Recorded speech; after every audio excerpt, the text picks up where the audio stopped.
Good morning dear students. ATS school Bansur द्वारा संचालित कक्षा 12 की जीव विज्ञान विषय की ऑनलाइन कक्षा में मैं महासिंह नाहरवाल आप सभी का एक बार फिर से स्वागत करता हूं। प्यारे विद्यार्थियों, पिछले वीडियो में हमने दांतों के प्रकार और उनके कार्यों के बारे में संक्षिप्त में देखा समझा। आज हम इस चैप्टर का नेक्स्ट टॉपिक ले रहे हैं, दंत सूत्र, डेंटिन फॉर्मूला। आप जानते हैं दंत का मतलब होता है दांतों से, सूत्र यानी दांतों का सूत्र, जिससे हम दांतों का नाम, उनकी संख्या, उनका क्रम आसानी से समझ सकते हैं। यानी दंत सूत्र किसे कहते हैं, सबसे पहले ये समझेंगे। वह सूत्र जिसके द्वारा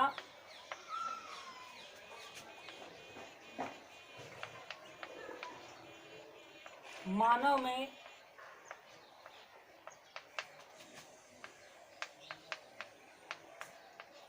दांतों के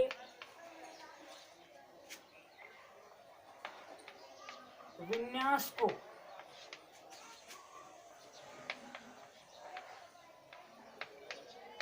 प्रदर्शित किया जाता है,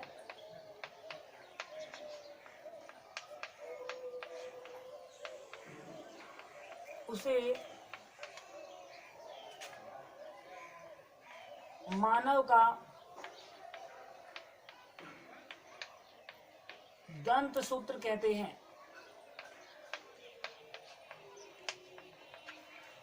दंत विन्यास का तात्पर्य है दांतों का प्रकार, उनका क्रम व उनकी संख्या। अर्थात मानव में दांतों का प्रकार, उनका क्रम व उनकी संख्या को प्रदर्शित करने वाला सूत्र ही दंत सूत्र कहलाता है। पूर्व में हमने जाना है कि मानव में 4 प्रकार के दांत होते हैं, जिनमें पहले प्रकार के जो दांत थे उन्हें हमने कहा था कृतनक, और इन्हें अंग्रेजी में आई से रिप्रेजेंट किया जाता है। दूसरे प्रकार के दांत जो होते हैं उन्हें रदनक कहा जाता है, इन्हें सी से प्रदर्शित किया जाता है। तीसरे प्रकार के जो दांत हैं इन्हें अग्रचर्वणक कहा जाता है, इन्हें पीएम से प्रदर्शित किया जाता है। और चौथे और अंतिम प्रकार के जो दांत हैं वो चरणक कहलाते हैं, इन्हें एम से प्रदर्शित किया जाता है। प्यारे विद्यार्थियों, मानव में जो दांत हैं वो दोनों जबड़ों में पाए जाते हैं, यानी दांत दोनों जबड़ों की अस्थियों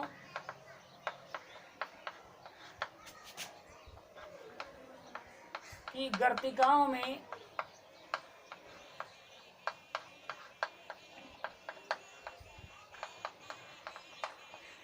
धसे होते हैं।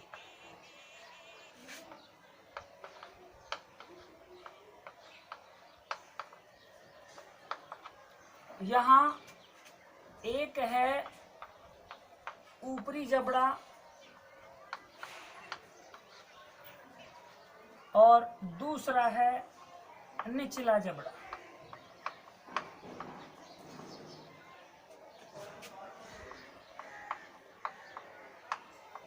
दोनों जबड़ों में दांतों की संख्या 16 पाई जाती है। इस प्रकार से दांतों की कुल संख्या देखी जाए तो यह 16 + 16 = 32 यानी 32 होती है। मानव में कुल जो दांत हैं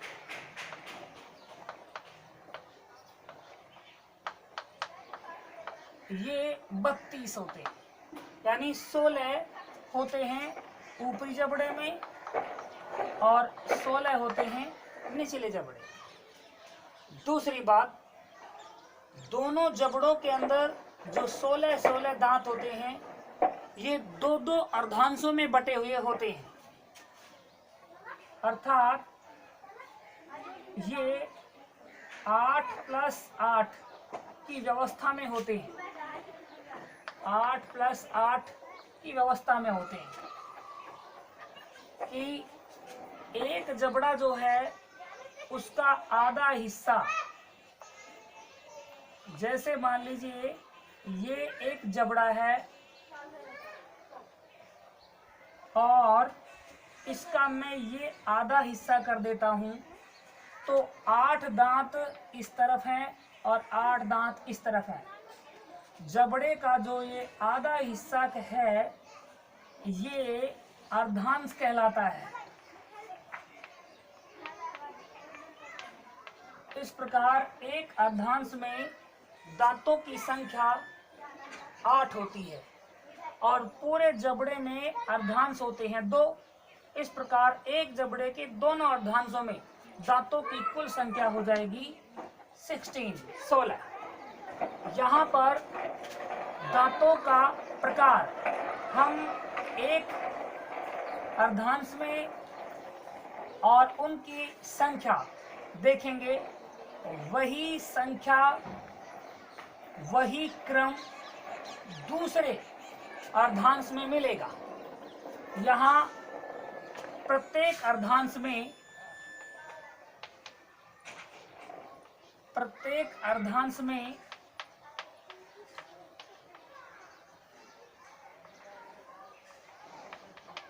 दांतों का जो क्रम होता है वो इस प्रकार से होता है। सबसे पहले कृत्नक दांत होते हैं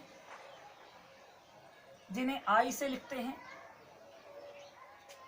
उसके बाद रदनक होते हैं जिन्हें सी से लिखते हैं, उसके बाद अग्रचरणक होते हैं जिन्हें पी एम से लिखा जाता है और सबसे अंत में चर्वणक होते हैं जिन्हें एम से लिखा जाता है।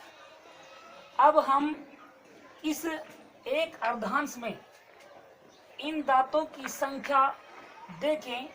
ये हमने क्रम देखा है पहले और अब प्रत्येक की संख्या देखेंगे। हर अर्धांश में कृत्नक दांतों की संख्या 2 होती है। प्रत्येक अर्धांश में रदनक दांतों की संख्या 1 होती है और अग्रचर्वणक की संख्या 2 होती है और जो चर्वणक दांत हैं इनकी संख्या 3 होती है। ये एक अर्धांश में चारों प्रकार के दांतों की का क्रम और उनकी संख्या है। यही दांतों का क्रम और उनकी संख्या दूसरे अर्धांश में यानी जबड़े के दूसरे अर्धांश में भी यही संख्या और क्रम पाया जाता है। इसलिए एक जबड़े में दांतों के दूसरे अर्धांश में जो दांतों की संख्या है वह उसी प्रकार के दांत के नीचे बटा में करके लिख दी जाती है। तो 2/2, 1/1, 2/2 और 3/3 ये पूरे एक जबड़े में दांतों की संख्या को हमने एक सूत्र के रूप में प्रदर्शित कर दिया। अलग अलग प्रकार के दांत हो जाते हैं इसलिए इनके बीच में कोमा लगा देते हैं। ये एक जबड़े में आ गया। हम ये जानते हैं कि मानव में जबड़ों की संख्या होती है कितनी? 2। इसलिए इसे 2 से मल्टीप्लाई कर दिया जाता है। गुणा कर देंगे। और हमने ये देखा है कि एक जबड़े के 2 अर्धांशों में ये सूत्र हमने लिख दिया है, लेकिन जबड़ों की संख्या 2 होती है, इसलिए हमने 2 से गुणा कर दिया। तो एक जबड़े में दांतों की संख्या 16 है, तो दोनों जबड़ों में हो जाएगी 32। इस प्रकार से ये जो सूत्र हमारे पास में आ गया है, यही मानव में दंत सूत्र कहलाता है। आप समझ गए होंगे कि मानव में दंत सूत्र क्या होता है। वह सूत्र जिसके द्वारा मानव में दांतों के विन्यास को प्रदर्शित किया जाता है, उसे ही मानव का दंत सूत्र कहा जाता है। इस दंत सूत्र में सबसे पहले हम दांतों का क्रम लिखते हैं, कृतनक, रदनक, अग्रचर्वणक और चर्वणक। फिर दोनों अर्धांशों में संबंधित दांतों की संख्या लिख दी जाती है कि पहले एक अर्धांश में फर्स्ट में किस प्रकार के दांत होते हैं और कितने होते हैं। तो प्रारंभ में प्रत्येक अर्धांश में दांत होते हैं कृतनक, उनकी संख्या दोनों अर्धांशों में 2-2 मिलेगी। इसी प्रकार आगे चलते हैं तो दोनों अर्धांशों में दूसरा प्रकार का दांत आता है रदनक, और उनकी संख्या 1-1 मिलेगी, तो 1/1 लिख दिया। नेक्स्ट देखते हैं तो तीसरा प्रकार का दांत आता है जिसे अग्रचर्वणक कहते हैं। दोनों की संख्या देखेंगे, दोनों अर्धांशों में अग्रचर्वणक की संख्या देखेंगे तो 2-2 मिलती है, इसलिए 2/2। फिर अंत में देखेंगे तो दांतों का चौथा प्रकार आता है जिसे हम चर्वणक कहते हैं। तो इन चर्वणक दांतों की संख्या एक जबड़े के दोनों अर्धांशों में 3-3 मिलती है, इसलिए 3/3। इस प्रकार से ये एक जबड़े में आया, तो हमने दोनों जबड़ों का ज्ञात करने के लिए इसे 2 से गुणा कर दिया। 2 से गुणा करेंगे तो 16 का डबल हो जाएगा, अर्थात दांतों की संख्या हो जाएगी 32। इस प्रकार से आज की वीडियो में हमने मानव में दंत सूत्र के बारे में अध्ययन किया है। उम्मीद करता हूँ ये समझ में आया होगा। Thank you.